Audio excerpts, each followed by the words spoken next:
వి gold trusted gold buyers తాకట్టులో ఉన్న మీ బంగారాన్ని విడిపించి ఈ రోజు ఉన్న మార్కెట్ ధరకే కొనబడును. ఇప్పుడే కాల్ చేయండి. మోందా తుఫాన్ నేపథ్యంలో అధికార యంత్రాంగం మొత్తం ఇప్పటికే అప్రమత్తమైంది.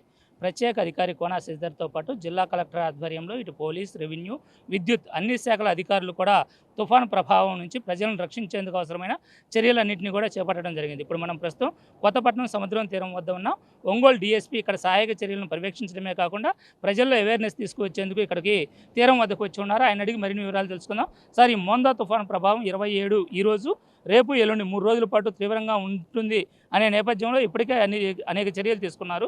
ఇక్కడ ప్రత్యేకమైనటువంటి చర్యలను పోలీస్ డిపార్ట్మెంట్ తరపున ఎటువంటి చర్యలు చేపట్టారు? అందరికీ నమస్కారం. యాక్చువల్గా ఈరోజు మనకి కార్తీక సోమవారం. ఈరోజు పబ్లిక్ అందరూ కూడాను ఇక్కడ సముద్ర స్నానాలకు వస్తారన్నటువంటి ఉద్దేశం చొప్పున నిన్న మొన్నటి నుంచే విలేజెస్లో అన్ని చోట్ల కూడాను, అట్లానే ఒంగోలు టౌన్లో కూడాను ఈరోజు ఎవరు కూడాను సముద్ర స్నానాలకు రావద్దు ఈ తుఫాన్ సందర్భంగా అని చెప్పేసి అప్రమత్తం చేయటం జరిగింది. అందువల్లనే ఈరోజు మనకు ఈ తీర ప్రాంతానికి ఎవరు కూడాను ఈ భక్తులు ఎవరు రాలేదు. దానివల్ల అది కొంతవరకు ప్రివెంట్ చేయగలిగాం. తర్వాత మనకు కోస్టల్ ఏరియాలో ఉన్నటువంటి 4 మండలాల్లో, ఒకటి సింగరాయకొండ, టంగుటూరు, మనకు కొత్తపట్నం, ఎంజిపాడు, ఈ 4 మండలాల్లో కూడాను రెవెన్యూ వాళ్ళ వైపు నుంచి ఉన్నటువంటి స్పెషల్ ఆఫీసర్స్ కాకుండానే మనకు పోలీస్ డిపార్ట్మెంట్ వైపు నుంచి కూడాను టంగుటూరు, సింగరాయకొండ, జరుగుమల్లి మండలాలకు వచ్చేసి ఒంగోలు ఏఆర్ డిఎస్పీ గారు, అట్లానే కొత్తపట్నం, ఒంగోలు టౌన్ వరకు వచ్చేసి నేను అంటే ఎస్డిపిఓ ఒంగోలుగా, తర్వాత ఎంజిపాడు మండలానికి దర్శి డిఎస్పీ గారు, తర్వాత అంతా ఇంకా ఇన్స్పెక్టర్స్, ఎస్ఐస్ను కూడాను కేటాయించడం జరిగింది స్పెషల్ ఆఫీసర్స్గా. మనకు వచ్చేసి కోస్టల్ ఏరియాలో మెయిన్ విలేజెస్ ఒక 30 వరకు ఉన్నాయి. అన్ని విలేజెస్లో కూడాను పబ్లిక్ను అప్రమత్తం చేయటం జరిగింది. ఫిషర్మెన్ కమ్యూనిటీ వాళ్ళను కూడా ఎవరిని సముద్రం లోపలికి ఈ 4 రోజుల నుంచి కూడాను ఫిషింగ్కి అలౌ చేయటం లేదు. వాళ్ళందరినీ కూడా రిక్వెస్ట్ చేయటం జరిగింది ఈ తుఫాన్ సందర్భంగా ఎవరు వెళ్ళొద్దని. వాళ్ళు తీసుకునేటటువంటి బోట్స్ను సేవ్ చేసుకునే దానికోసం వాళ్ళు తీసుకునేటటువంటి జాగ్రత్తలు కూడాను వాళ్ళు తీసుకుంటున్నారు. మా వైపు నుంచి కూడా ఈ 4 మండలాల్లో కూడాను ఎనీ సిచ్యువేషన్ ఫేస్ చేయడానికి మేము ప్రిపేర్డ్గా ఉన్నాము. దానికి ఒకవేళ ఇన్ కేస్ ఎవరైనా పబ్లిక్ను ఎవాక్యుయేట్ చేయాలి అని అంటే దానికి అవసరమైనటువంటి ట్రాక్టర్సు, స్కూల్ బస్సెస్ అలాంటివి కూడా ప్రిపేర్డ్గా ఉంచుకున్నాము. ఏదైనా ఒకవేళ చెట్లు పడిపోయి ట్రాఫిక్ ప్రాబ్లం ఏర్పడేటట్లయితే దాని కటింగ్ నిమిత్తం వుడ్ కట్టర్సు అలాంటివి, లేదు అని అంటే రోప్స్, ఇలాంటివి కూడా సిద్ధం చేసుకొని ఉన్నాము.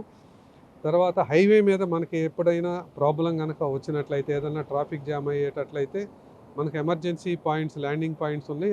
ఆ సర్వీసెస్ కూడాను యూటిలైజ్ చేసుకొని సింగరాయకొండ దగ్గర నుంచి ట్రాఫిక్ టువర్డ్స్ కందుకూరు వైపు డైవర్ట్ చేసేదానికి ప్రిపేర్డ్గా ఉన్నాము.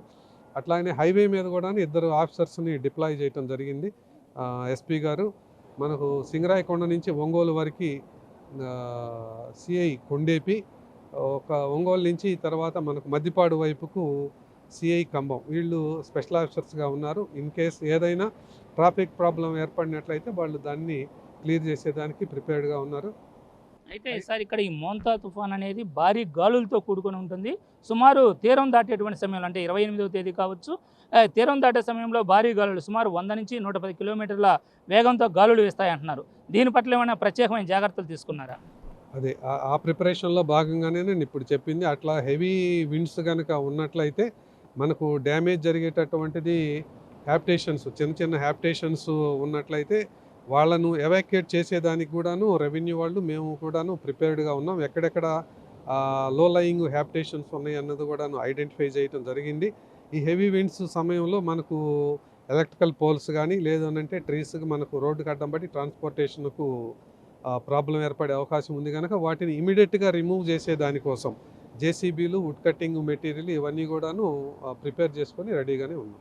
అయితే ఈ తీర ప్రాంత గ్రామాలలో మత్స్యకార నివాసాలు ఎక్కువగా కూడా రేకులు, పూరిలు లాంటివి ఉంటూ ఉంటాయి. మరి వీటిలో రక్షణ కల్పించేందుకు స్థానిక మత్స్యకారులతో ఏమైనా కలిసి ప్రత్యేకమైన కార్యక్రమాలు ఏమైనా ఏర్పాటు చేశారా? వాళ్ళ అందరితోటి కూడాను మాట్లాడటం జరిగింది.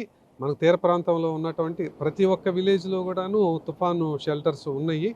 ఒకవేళ హెవీ విండ్స్ ఉండి, రెయిన్స్ కూడా ఎక్కువ ఉండి వాళ్ళు ఇక్కడ ఉండలేనటువంటి పరిస్థితిలో వీళ్ళందరినీ కూడాను తుఫాన్ షెల్టర్స్కు షిఫ్ట్ చేయడం జరుగుతుంది. అయితే భారీ వర్షం, భారీ గాలులు, మరి వీటన్నిటిని తట్టుకునేందుకు అవసరమైన అధికార యంత్రాంగం మొత్తం సిద్ధంగా ఉన్నట్లేనా?